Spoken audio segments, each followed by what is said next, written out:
శ్రీగురుభ్యో నమః. శ్రీకృష్ణాయ పరమాత్మనే నమః.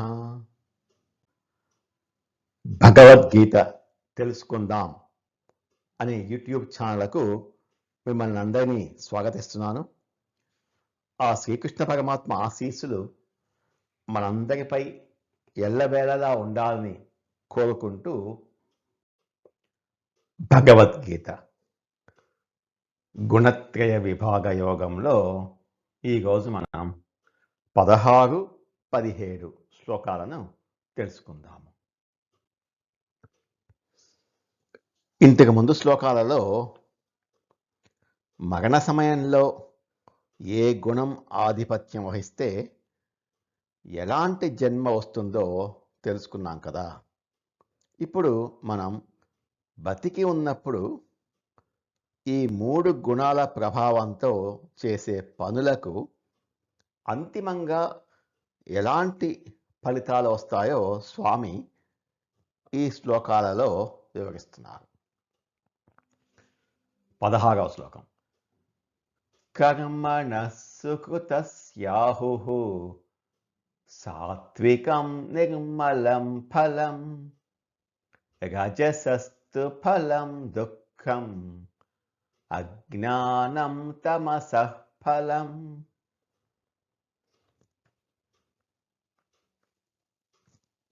కర్మణః సుకృతస్యాహుః సాత్వికం నిర్మలం ఫలం. సత్వగుణ శ్రేష్టమైన కర్మకు నిర్మలమైన ఫలితం కలుగుతుంది అంటున్నారు. సత్వగుణం ప్రధానంగా ఉన్నవారు స్వచ్ఛత, సద్గుణము, జ్ఞానము మరియు నిస్వార్థంతో ఉంటారు. కాబట్టి వారి యొక్క పనులు మిగతా వారితో పోలిస్తే పవిత్రమైన ఉద్దేశ్యంతో ఉంటాయి మరియు ఆ యొక్క ఫలితములు ఉద్ధరించేవిగా, తృప్తి ఇచ్చేవిగా ఉంటాయి. ఆ పనుల వల్ల భవిష్యత్తు కూడా జ్ఞానవంతంగా మారుతుంది. రజసస్తు ఫలం దుఃఖం. రజోగుణంతో చేసిన పనులు దుఃఖాన్ని కలుగచేస్తుంది. రజోగుణం యొక్క ఫలితము దుఃఖం. రజోగుణంతో ప్రభావితం అయిన వారు తమ మనస్సు, ఇంద్రియముల యొక్క కోరికలచే ఉద్వేగానికి గురవుతుంటారు. వారి పనుల యొక్క ప్రధాన ఉద్దేశం తమ వారి యొక్క ఇంద్రియ తృప్తి ఉంటుంది. కష్టపడి సంపాదిస్తారు.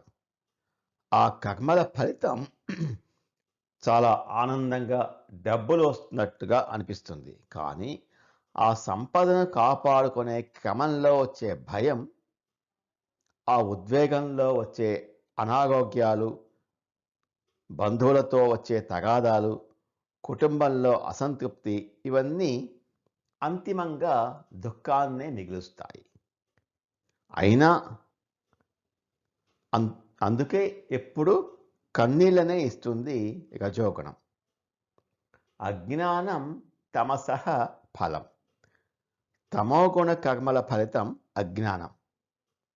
ఎవరికో కీడు తలపెట్టడము, బాధ్యత లేకుండా బద్ధకించడము, మత్తు పదార్థాలకు బానిస అవ్వడం, ఇవి తమోగుణ కర్మలు. వీటి వల్ల ఫలితం బుద్ధిని నాశనం చేసి మనిషిని పూర్తిగా అజ్ఞానంలోకి నెట్టివేస్తుంది. ఆలోచించే శక్తిని కోల్పోయి పశువులుగా ప్రవర్తిస్తారు. మనం వేసే విత్తనాన్ని బట్టి చెట్టు వస్తుంది. చెట్టుని బట్టి పండు అంటే ఫలితం వస్తుంది. మంచి మామిడి విత్తనం నాటడం సత్వగుణం లాంటిది.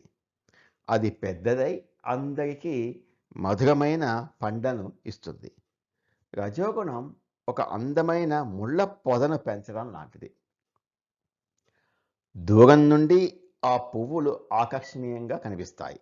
కానీ కోయటానికి వెళితే చేతులకు ముళ్ళు గుచ్చుకొని రక్తం వస్తుంది, దుఃఖం వస్తుంది. తమోగుణం ఒక విషపు మొక్కను పెంచడం లాంటిది.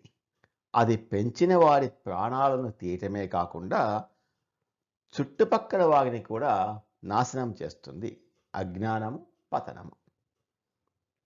పనులు చేయటం ఎంత ముఖ్యమో ఆ పనులను ఏ గుణంతో చేస్తున్నామో గమనించుకోవటం కూడా అంతే ముఖ్యం.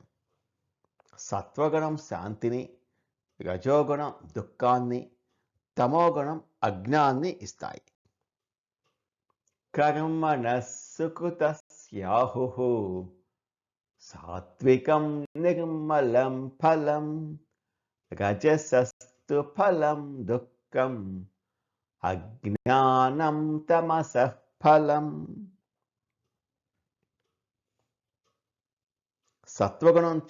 గుణంతో చేసే సత్కర్మల యొక్క ఫలితము ఎల్లప్పుడూ పవిత్రంగా, నిర్మలంగా, సుఖంగా ఉంటుంది.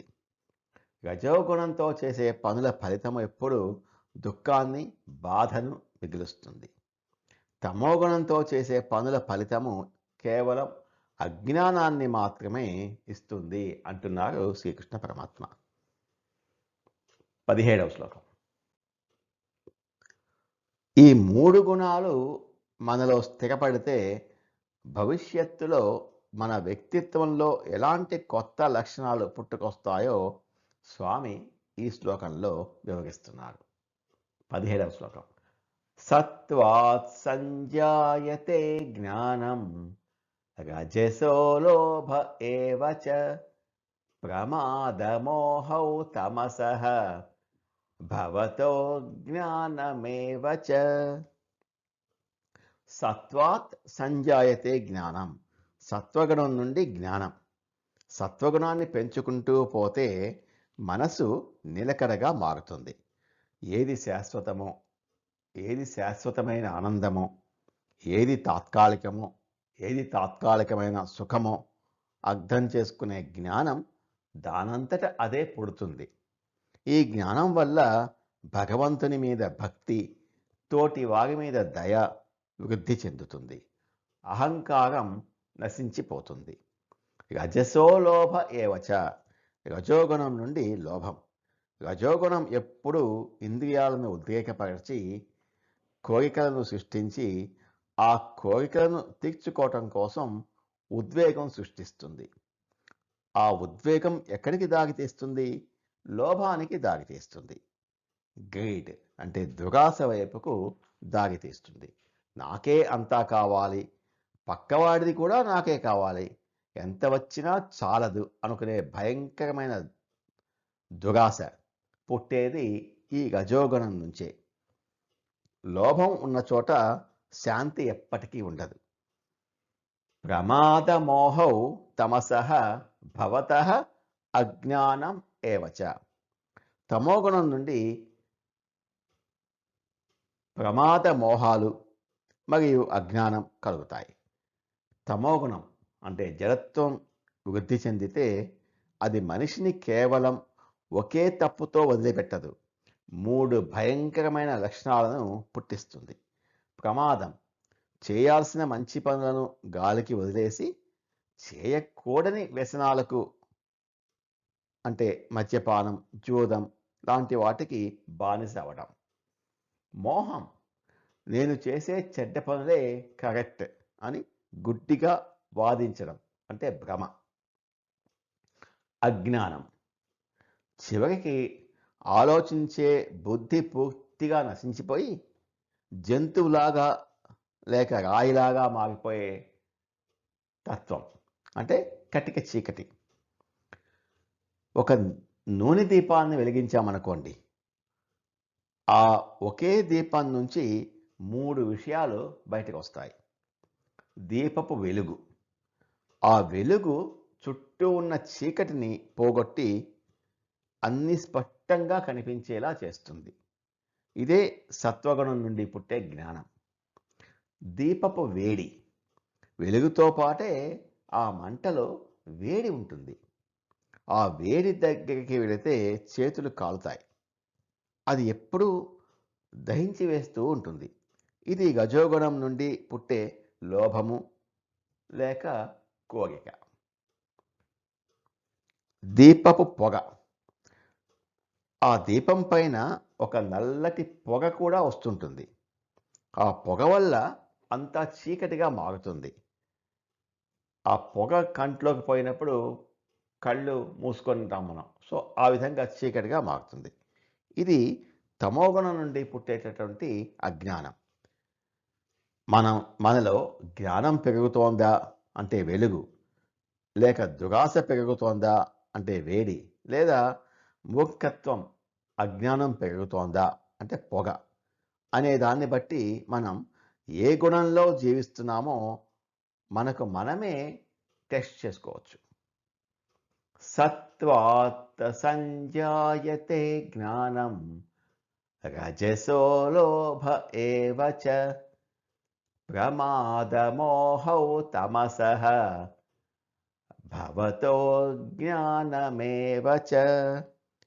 సత్వగుణం నుండి జ్ఞానము, విచక్షణా శక్తి పుడుతుంది. రజోగుణం నుండి లోభం పుడుతుంది.